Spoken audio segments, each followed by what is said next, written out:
What is up, everybody? It's your boy Verter here, and thank you so much for stopping by. Today I'm bringing you something like a quick video on tailoring our Awakening Maegu add-ons both for PvP and PvE. Now, I do not wish to waste your time a lot, but I do have to put a little bit of explanation behind my choices here.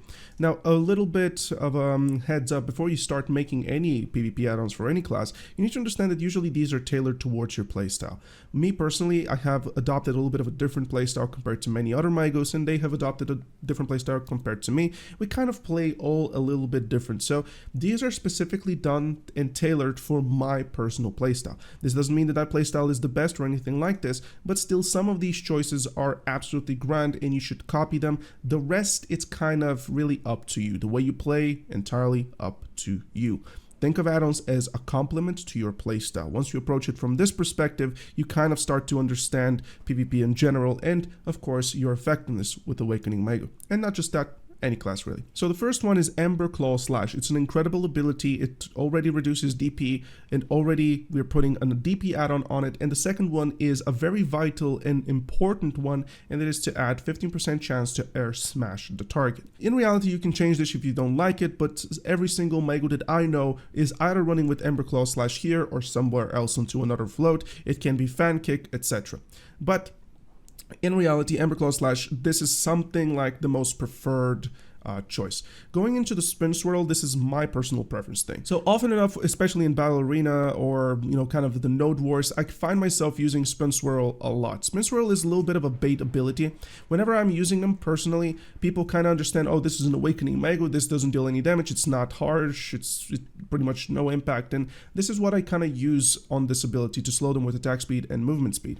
The next one is the Fan Kick. Fan Kick is an absolute beast of an ability. Fan Kick, if you're capable of Spirit Forging yourself, is going to give you air attack plus 10%. With the add-on, you can make that to 15, and on top of that, you can add some critical hit damage to furthermore emphasize upon the special attack combinations.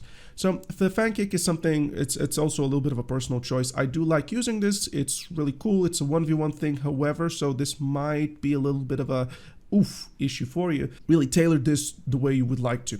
The next one is Ember Claw Finale, which I personally use all the damn time. My combo, usually which I execute whenever I get somebody with a Fox Flare Ambush, is pretty much Fox Flare Ambush into a Flash, into an Ember Claw Finale, Fan Kick, and then finish them with Ember Claw Slash and a Cleave. So one of the things about this combo is that you don't have to use Ember Claw Finale the way I do with the extra damage to humans and attack speed. This is a little bit of a personal preference thing, but still, I found myself pretty much in kind of, nothing really makes sense besides this. You can use this in SA trades, here, hit somebody up, increase the damage that you do to them for 12 seconds. Ember Claw Finale is already on a 10-second cooldown, so it's a very good choice.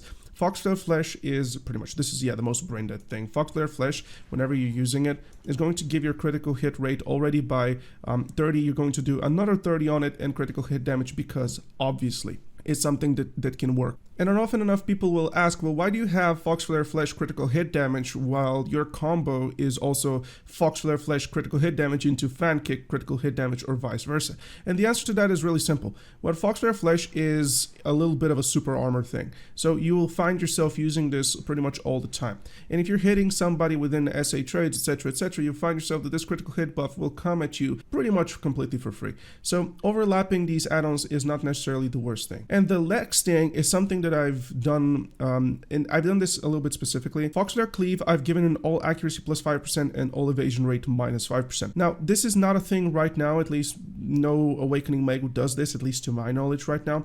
But the reason for which I'm specifically doing this skill is because Awakening Maegu just got buffed onto the global labs, and the Fox Flare Cleave will have a minus 9% evasion. This ability here is a little bit of a glimpse into the future kind of thing. So I'm prepping this guide to not become obsolete. So Fox Flare Cleave, all accuracy rate plus 5%, all evasion minus 5%. It's going to be really good.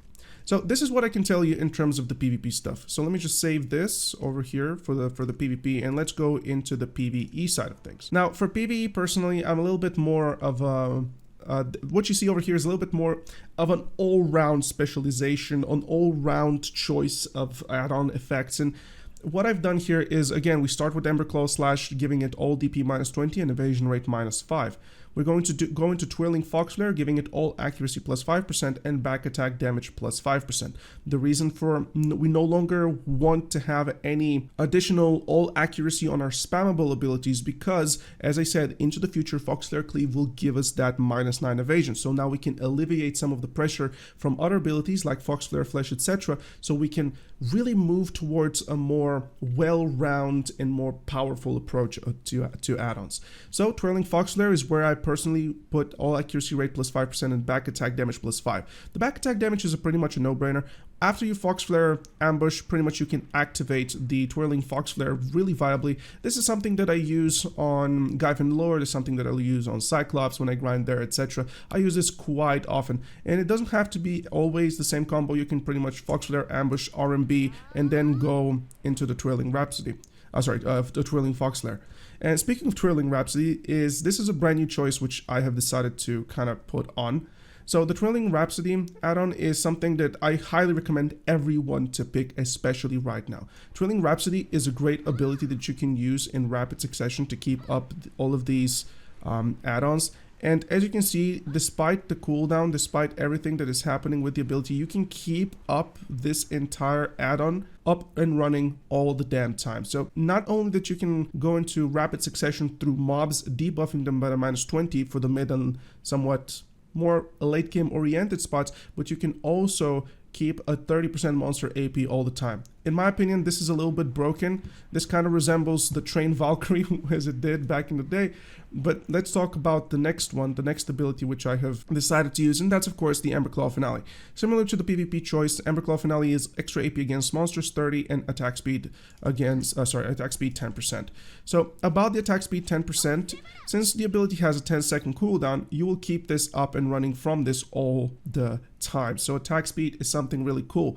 Now, if you are a little bit conflicting into why Emberclaw Finale with Twirling Rhapsody, one thing that I can tell you is if you really don't like the extra AP against monsters from Twirling Rhapsody, then simply change it with attack speed if that suits you better. And since this is Emberclaw Finale and Rhapsody, the entire conflict between these two, let's talk about Fox Flare Flash. Fox Flare Flash is perfectly tailored to combo into Twirling Rhapsody. Twirling Rhapsody, whenever you're in a cooldown state of it, it has really low critical hit rate. So Fox Flare Flash really emphasizes upon this, and since this is the pretty much main movement spammable combo that us Maegos use, you'll find it being very, very effective, and it's a great setup because of the -20 DP. And the last thing is the Fox Flare Stroke, which I've given all accuracy rate plus 5% and attack speed plus 10%. Now, a little bit about the Fox Flare Stroke. You don't have to do any of this. Right now, the last one is pretty much a personal preference. We already have attack speed, we already have an accuracy. What you can do here is literally go for Emberclaw Torrent and add all DP and add all evasion rate on it, or add health return on it. It truly does not matter. The last one here, especially for Awakening Maegu, is a personal preference thing. Whatever you feel like you need, just add it over here onto the last one and you will be pretty much good up and running. So with that being said, guys, I hope you enjoyed today's video. It's been a great one making it. Keep your Awakening Maegu grind and we'll see each other soon. On to the next one. Take care.